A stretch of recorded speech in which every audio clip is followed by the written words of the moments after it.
हमारी जो रिस्पॉन्सिबिलिटीज़ है वो कोई साधारण नहीं है। तेज प्रताप यादव लालू प्रसाद यादव जी के बड़े पुत्र हैं और उनकी विचारधारा को संभालने वाले एकमात्र उम्मीद हैं। ये बता दो कि 1 से 1.5 महीना के अंदर में जो पार्टी फॉर्म में आई हो, पार्टी का फॉर्मेशन हुआ हो और उसके बाद इतनी बेहतरीन जन समर्थन हम लोगों को मिला, जिस प्रकार से जयचंदों के द्वारा जो पिछली पार्टियां हैं। अब भी नाम लेने से आप डरते हैं? नहीं, देखिए होता है क्या ना कि किसी को नाम दे कर के बगैर बिना कुछ मतलब के टीआरपी क्या देना है, कहाँ पे चूक हुई है, कहाँ पे सुधार करना है, इन तमाम बिंदुओं पे हमने प्रकाश डाला और जनता के लिए, बिहार के विकास के लिए हम लोग आगे भी लगे रहे। पार्टी का विलय तो नहीं होगा कहीं? क्या बात कर रहे हैं आप? तेज प्रताप यादव का विलय कौन बोल दिया आपको? मैंने पूछा सवाल, आप जवाब तेज दीजिए। प्रताप यादव जी की पार्टी के अंदर लोग विलय करने को सोच रहे हैं, अभी भी लोग सोच रहे हैं। नमस्कार, मैं देवांशु, आप देख रहे हैं न्यूज़ फॉर। जब से बिहार में चुनावी नतीजे आए हैं उसके बाद से ही कहीं ना कहीं लालू परिवार में जो है वो सियासी संग्राम जो है वो छिड़ गया है और एक दूसरी तरफ जो है वो तेज प्रताप यादव भी जो है वो महुआ विधानसभा सीट से जो है वो चुनाव जो है वो हार गए। इस वक्त हम तेज प्रताप यादव के घर के बाहर हैं। जो जानकारी हमें मिली है, तेज प्रताप यादव जो है वो फिलहाल अभी घर पे नहीं है, हालांकि जो है वो मीडिया से रूबरू अभी तक चुनावी हार के बाद नहीं हुए। इस वक्त हमारे साथ बात करने के लिए उनकी पार्टी के प्रवक्ता संतोष रेणु जी होंगे। सबसे पहला सवाल होगा, क्या आप लोग इस हार के बाद पूरी तरीके से हताश या निराश हो गए या फिर से खड़े होने की तैयारी कर रहे हैं?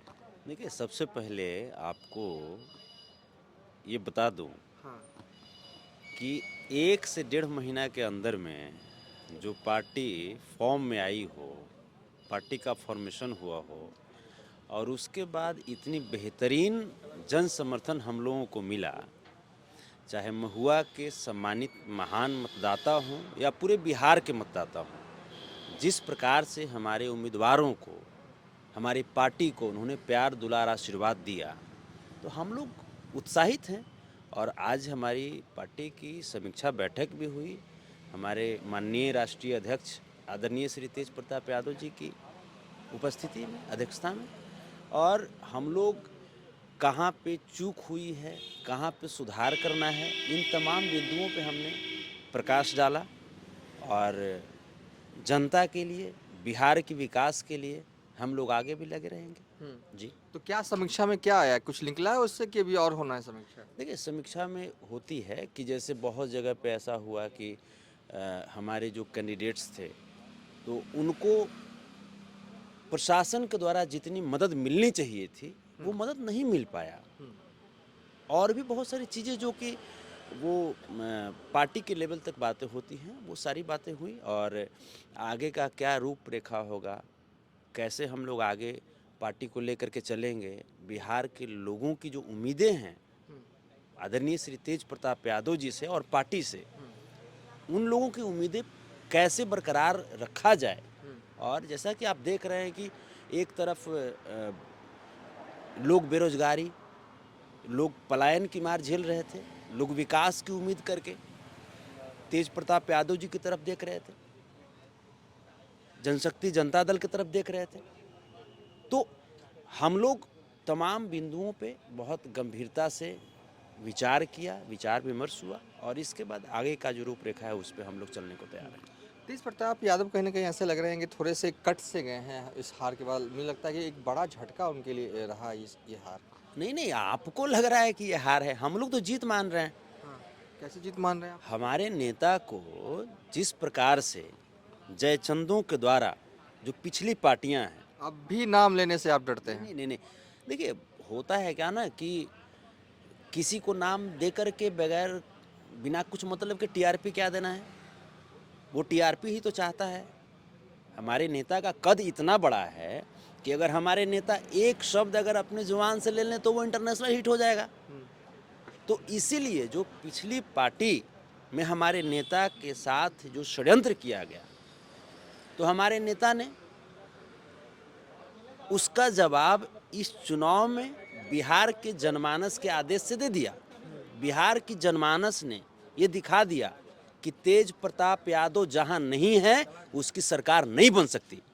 तेज प्रताप यादव ही वो मुख्य स्तंभ हैं जो सरकार की नींव खड़ा करते हैं।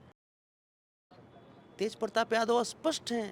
तेज प्रताप यादव ही पहली पसंद है बिहार के जनमानस का। अभी भी आप कह रहे हैं? अभी भी कभी एक भी सीट आप जीत नहीं पाए उसके नहीं बाद नहीं, भी? सीट जीतना या नहीं जीतना ये बाद की चीजें हैं। हाँ। हमारे पास जनादेश है, जनता ने सम्मान दिया है, प्यार दिया है, दुलार दिया है। और महुआ में जिस प्रकार से मेडिकल कॉलेज का इन्होंने निर्माण कराया और इसके बाद इंजीनियरिंग कॉलेज, महुआ को जिला बनाने की बात या विश्व स्तरीय स्टेडियम की बात, कम से कम 2015 से 20 का जो फेज था जब वे वहाँ के विधायक के रूप में मनोनीत हुए थे, उस दौरान कम से कम एक मेडिकल कॉलेज से 10,000 से अधिक लोगों को इन्होंने रोजगार दिया। तो अगर एक विधानसभा में इनके द्वारा 10,000 लोगों को रोजगार दे दिया गया, लोग इसी उम्मीद के साथ वोट किए कि अगर 243 विधानसभा इनके हाथ में दे दिया जाए तब ये पलायन रुकेगा कि नहीं रुकेगा। तो लोगों ने जो भी वोट किया, जनादेश का हम सम्मान करते हैं, हमारी पार्टी सम्मान करती है। एक सवाल है कि कब आप लोग प्लान कर रहे हैं कि प्रेस कॉन्फ्रेंस करें और पूरे मुद्दे को लेकर जो चुनाव में हुआ और आगामी रणनीति को लेकर कब प्रेस कॉन्फ्रेंस करने वाले हैं? क्योंकि एक संशय की स्थिति भी है कि तेज प्रताप यादव कहीं ना कहीं थोड़े से दूर हो गए हैं मीडिया से, तो लग रहा है कि कहाँ है, नहीं है, अभी भी जो जानकारी है घर पे नहीं है। देखिए, हमारी जो रिस्पॉन्सिबिलिटीज़ है वो कोई साधारण नहीं है। तेज प्रताप यादव लालू प्रसाद यादव जी के बड़े पुत्र हैं और उनकी विचारधारा को संभालने वाले एकमात्र उम्मीद हैं। तो हम बहुत जल्दीबाजी नहीं करेंगे, इसमें थोड़ा सा टाइम लेंगे। और चूँकि पार्टी की बहुत सारी बातें होती है, जैसे ही निर्णय इस पे आएगा आप लोगों को सूचित किया जाएगा। बाकी हम लोग बहुत आश्वस्त हैं, बहुत मजबूती से आगे बढ़ रहे हैं और हम लोग बहुत उत्साहित हैं। हम लोगों का मनोबल कम नहीं हुआ। पार्टी का विलय तो नहीं होगा कहीं? क्या बात कर रहे हैं आप? तेज प्रताप यादव का विलय कौन बोल दिया आपको? मैंने पूछा सवाल, आप जवाब तेज दीजिए। प्रताप यादव जी की पार्टी के अंदर लोग विलय करने को सोच रहे हैं। अभी भी लोग सोच रहे हैं। हाँ। बहुत सारे लोगों का जैसे आ रहा है, फोन आ रहा है, बहुत सारे लोग आना चाह रहे हैं। जो लोग आ रहे हैं उनका स्वागत है। भाई, तेज प्रताप यादव जी जनशक्ति जनता दल के माध्यम से बहुत सारे लोगों को प्लेटफॉर्म दे रहे हैं, बहुत सारे लोगों को एक उम्मीद दे रहे हैं। हाँ, तेज प्रताप यादव जी जहाँ हैं वो मजबूत तरीके से अडिग हैं, हिमालय चट्टान की तरह। जिनको आना है आए, अगर हमारी विचारधारा को वो फॉलो करना चाहते हैं तो मुलाकात होगी। अच्छा, एक आखिरी सवाल है कि मिड ऑफ द इलेक्शन ये सोशल मीडिया पे खूब चल रहा था कि जिस तरीके से उनकी सुरक्षा बढ़ाई गई, उसके बाद से ये सवाल उठ रहे थे कि लग रहा है कि चले जाएंगे बीजेपी के साइड। अब तो हालांकि एक भी सीट नहीं आई, फिर भी क्या ये जाना है, स्कोप है, बातचीत हो रही है, क्या अपडेट है इसको लेकर?